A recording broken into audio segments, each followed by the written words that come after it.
चलिए, आज कोई जल्दी नहीं करेंगे। आज किसी नतीजे पर पहुंचने की भी कोशिश नहीं करेंगे। आज बस एक गहरी डुबकी लगाते हैं ओशो के विचारों में और बुद्ध की खामोशी में। क्योंकि ओशो कहते हैं, इंसान जितना बाहर आजाद दिखता है, अंदर उतना ही ज्यादा बंधा हुआ होता है। और बुद्ध कहते हैं, बंधन बाहर नहीं है, बंधन मन के भीतर है। आज का विषय सीधा सीधा आपकी जिंदगी को छूने वाला है। मन ही बंधन है, लेकिन सावधान रहिए, क्योंकि इसे सुनने के बाद हो सकता है आप अपने मन को पहली बार एक जेल की तरह देखने लगे। ओशो कहते हैं, इंसान जेल में नहीं रहता, इंसान जेल लेकर चलता है। वो जेल लोहे की नहीं होती, दीवारों की नहीं होती, वो जेल विचारों की होती है। मन लगातार कुछ ना कुछ कहता रहता है, ये सही है, ये गलत है, ये करो, ये मत करो, और हम बिना देखे उसकी हर बात मान लेते हैं। यहीं से बंधन शुरू होता है। बुद्ध कहते हैं, मन एक उपकरण है, लेकिन इंसान ने उसे मालिक बना लिया है। और जब उपकरण मालिक बन जाए तो आजादी खत्म हो जाती है।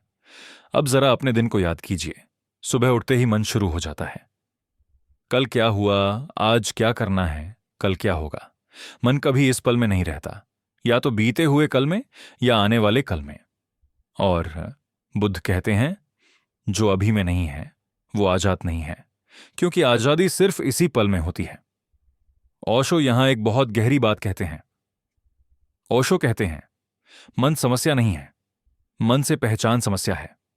मन आए, विचार आए, ये स्वाभाविक है।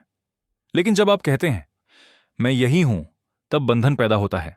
आप विचार नहीं हैं, आप भावनाएं नहीं हैं, आप यादें नहीं हैं, आप वो हैं जो इन सबको देख रहा है। और बुद्ध की पूरी शिक्षा इसी देखने पर टिकी है।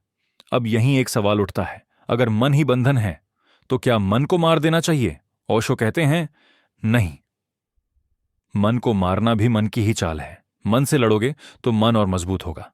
बुद्ध कहते हैं, लड़ो मत, देखो। जब आप किसी विचार को बिना जज किए देखते हैं तो वो विचार अपने आप ढीला पड़ जाता है। यही ध्यान है। ओशो कहते हैं, ध्यान कोई अभ्यास नहीं है, ध्यान एक समझ है।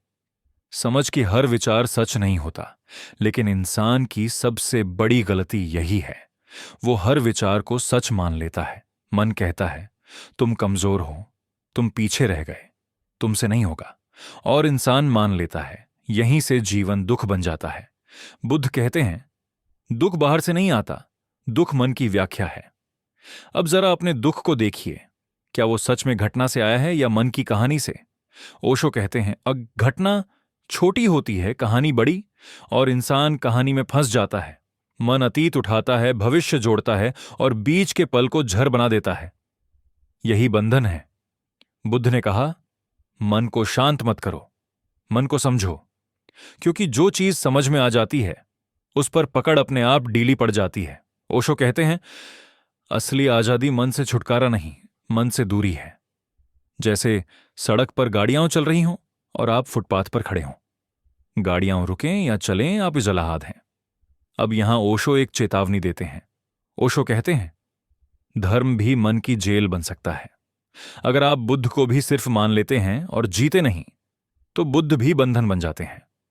इसीलिए बुद्ध ने कहा, मुझ पर भी भरोसा मत करो, खुद देखो। यह वाक्य इतिहास का सबसे खतरनाक वाक्य है, क्योंकि यह आपकी जिम्मेदारी आपको लौटा देता है। अब आखिरी हिस्से में एक बहुत जरूरी बात। ओशो कहते हैं, मन से बाहर निकलने का कोई रास्ता नहीं है, क्योंकि रास्ता भी मन ही बनाएगा। मन से बाहर निकलने का एक ही तरीका है, जागरूकता। बस ये देखना कि अभी क्या चल रहा है। कोई सुधार नहीं, कोई लड़ाई नहीं, कोई भागना नहीं, सिर्फ देखना।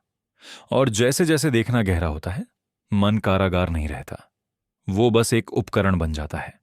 तो आज मैं आपसे कोई तकनीक नहीं दे रहा, मैं सिर्फ एक आमंत्रण दे रहा हूं। अगली बार जब मन बोले, एक पल रुकिए, देखिए और पूछिए, क्या यह सच है या सिर्फ मन है? क्योंकि बुद्ध कहते हैं, जिस दिन तुमने मन को देख लिया, उसी दिन बंधन टूटना शुरू हो जाता है। अगर ये विचार आपको भीतर से छू गए हों, अगर आपने अपने मन को आज थोड़ा सा भी देखा हो, तो कमेंट्स में बस लिख दीजिए, मैं देख रहा हूं। और अगर आप ओशो और बुद्ध जैसे गहरे विचारों में और डुबकी लगाना चाहते हैं तो तत्व विचार को सब्सक्राइब कर सकते हैं। यहां हम मन से लड़ते नहीं, मन से आजाद होना सीखते हैं।